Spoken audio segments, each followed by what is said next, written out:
Senior quarterback Sean Schaefer and senior wide receiver Marcus Lee have combined for one of the deadliest combinations in Towson University history.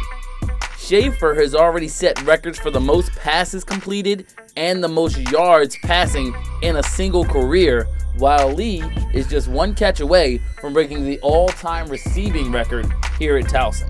The two players came to the university together, redshirted, and then proceeded to start all 4 years together. However, it wasn't exactly love at first sight when these two players first met. Honest to God, I thought it was a douchebag. I mean, I was quiet as a freshman, and he would like talk to the older guys. So I would see the way he would interact with them, and just kind of caught a glimpse of his personality. I didn't really like it though. So my first impression, I don't really judge people. I guess Marcus Lee does though.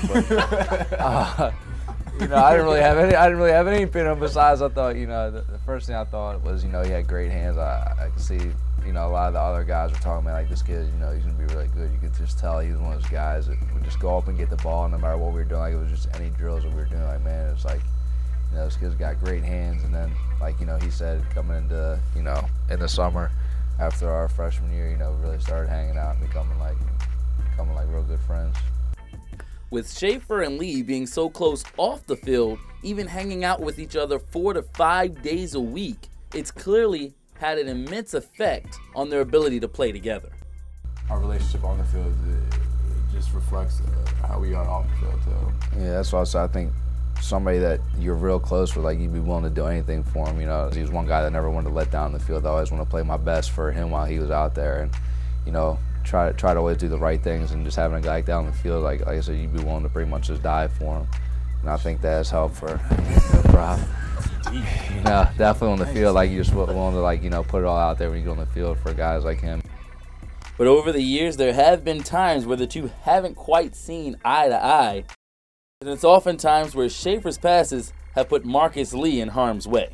Two hits I've taken stand out. My first game against Morgan, I got my chin split open, so I have a scar. Yeah. He took me out to dinner though. Yeah, I took him out to dinner for it. I told him.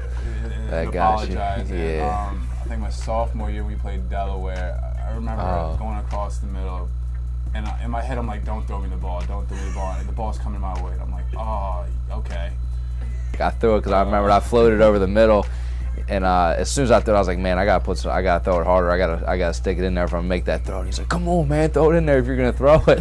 That was the only time. Yeah, that was the only time he's ever said anything to me on the field other than because the way he plays, he's just kind of like I said. Also, he's just quiet kind of guy, just lead by example. But you can tell there's been times where he's gotten fired up. And, if he gets fired up, I must have done something real bad for him to get fired up.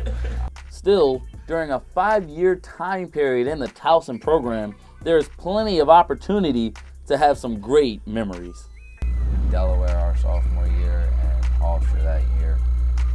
Hofstra was one of those drives where we only had about a minute, and we had about 2 minutes left, and we had to go 90 yards to score, and came down to a 4th down, and about 8 or 9 yards to get a touchdown, and we ended up scoring, and I think that helped us out. That was one of those things where we were coming to the game 3-0, but we hadn't beat anybody in the conference yet. We won our non-conference games, and just to show that we can play with all the teams in this league, and I think that boosts our confidence. And then the Delaware game, I don't even know what you really even say about that. I guess we had 10 possessions, we scored 7 times on those possessions. And last possession, the 10th possession, we ran the the last 4 minutes off the clock all the way down the field. And it's one of those times when you're on the field and you're running 2-minute drill, and you're probably the most tired in your life, but you have to run 70 yards downfield to try to win a game. It was one of those things where I think it was the first time necessarily we played in that atmosphere, we actually played in it with all the fans up there. It was just a crazy atmosphere.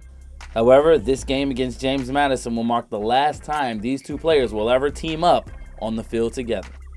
Don't say, he'll probably start crying. I can't let anybody see me tear up. But the significance of this day has not quite yet sunk in. My senior year hasn't even hit me yet, but I feel like maybe after the game, maybe a couple days after, I don't know, it'll hit me that I'm not guaranteed another game. I brush it off. You don't really realize just going to be over. Like, all right, like, you know, you hear, like, you know, they're talking about, like, the off-season lifting and stuff like that. You're like, oh, yeah, well, I'll be it. And then you kind of, like, stop and, like, man, think, like, you know, we don't have that anymore. Like, it's going to be over. But it's been a great 5 years, and, like, I never could ask for anything better. But, you know, hopefully we'll see what the future can hold for us. These two players were here to watch Towson get their first ever conference win on homecoming back in 2005. Now they could watch Towson defeat the #1 team in the country on their senior day, and there is nothing that will be more important to them than winning that game. It'd be awesome to go out like that. Our season obviously can't get any better than it's been going. We don't have a chance to make the playoffs. We don't have a chance to, you know, accomplish the goals that we set out for the team at the beginning of the year. But I mean, beating the #1 team in the nation and just going out with a win, like, would be, at least we'd be able to come off the field and know, you know, we won our last game we've ever played, instead of saying, you know, we got blown out in our last game we ever played, or we lost our last game we ever played. And I think you remember, a lot of times you remember the losses more than you remember the wins. So I think if we, you know, just the way the whole season's gone, if we get a win like this, it'll kind of, you know, take away some of those bad memories. But these two different players from different backgrounds have found a common ground here at Towson, and they definitely enjoy clowning around with each other. He has great hair. Give him a little shake. It's great hair. He's the master. We call him Donnie. He's the master. He can hook you up with any girl you want to. Yeah, pretty much. He's helped me out. He's helped me out over the years. He's a weird kid, I'll tell you that. Like, He's a great looking guy. I can't believe you said it on camera. That's First all right, let me man. get back to that. I can't believe you said it on camera from the beginning. Yeah, Marcus Lee has a great girlfriend, by the way. They've been dating Kelly for Brown. Kelly Brown. 2 years? With Jackie Hahn. Whoa, that's in the process, right? I put it out on camera. I'm saying, you know, that's You know what? just Check this awkward. out though. The way I met my girlfriend, she introduced me. Yeah, straight up. Straight up. What's the word? Marcus Lee does have a great body, you know what I'm saying? His mom gives the best hugs. I was just talking about. Yeah. That's like you got your cheekbone, you got the little. I'm a little. shadow. See, Now you got the shadow, you got the wavy but what I'm hair, saying is I haven't really hit the you weight got room the that slanted hard. eyes, you got everything. Look at this kid. Well, Oh, after you this playing, break, oh, I'm gonna run be so dripping much. sweat. Well, I'm gonna be dripping sweat. You know what? I'm gonna be dripping sweat too, because I run around not as much as these guys. I shouldn't say that. But Married couple. I don't know about that. I'll marry you. The same kid freshman year ate all my food when I didn't have anything to eat, and I had to go buy more. But look how nicely it came out. He does. He looks good. You know what I'm saying? He could be a model. We were talking about it. You can't see with the jacket on. I got a ripped six-pack underneath all this stuff for all you ladies out there watching. Well, my parents are probably going to be watching this saying, That's all oh, right. God, like my For son, boys. you know what I'm saying? For boys. That's deep, man. Came from the Yeah, heart. okay. You know what I'm saying? Last one. That's it, man. Last practice, last game. Practice last game. Marcus Lee.